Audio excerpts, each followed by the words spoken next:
ದಕ್ಷಿಣ ಕನ್ನಡ ಜಿಲ್ಲೆಯ ಬೆಳ್ತಂಗಡಿ ಕಕ್ಕಿಂಜೆಯ ಮನೆಯೊಳಗಡೆ ಅಡಗಿ ಕುಳಿತಿದ್ದಂತಹ ಬೃಹತ್ ಕಾಳಿಂಗ ಸರ್ಪವೊಂದನ್ನ ಉರಗ ಪ್ರೇಮಿ ಸ್ನೇಕ್ ಅನಿಲ್ ತಂಡ ಕಾರ್ಯಾಚರಣೆ ಮಾಡುವ ಮೂಲಕ ರಕ್ಷಿಸಿದೆ.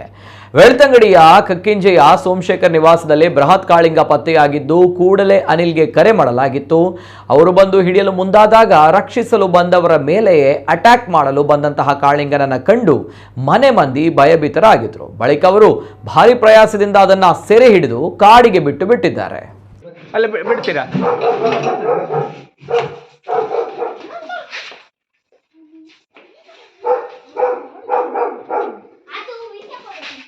ಒಬ್ಬ ಜಂಪಿಂಗ್ ಅಂತ ಮಾಡಿ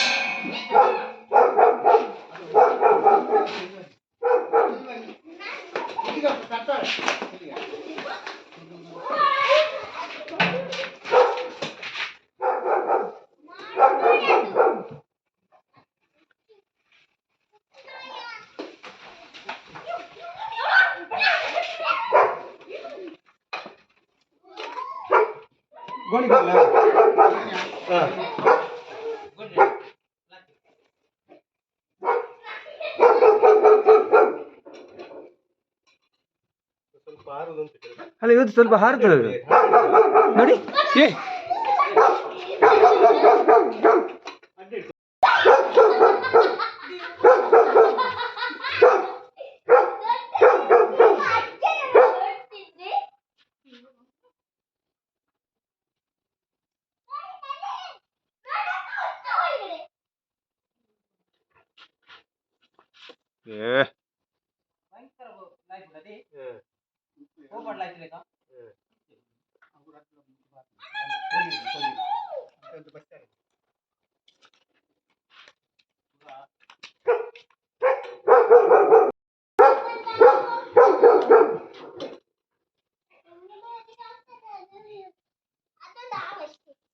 ಚಪ್ಪಲನ್ನು ಇದು ಮಾಡಿದ್ರೆ ನೋಡಿದ್ರೆ ಎಂತ ಮಾಡಿದ ಮುಟ್ಟಿ ಅಲ್ಲ ಇದು ಮುಟ್ಲಿಕ್ಕೆ ಟ್ರೈ ಮಾಡಿದ.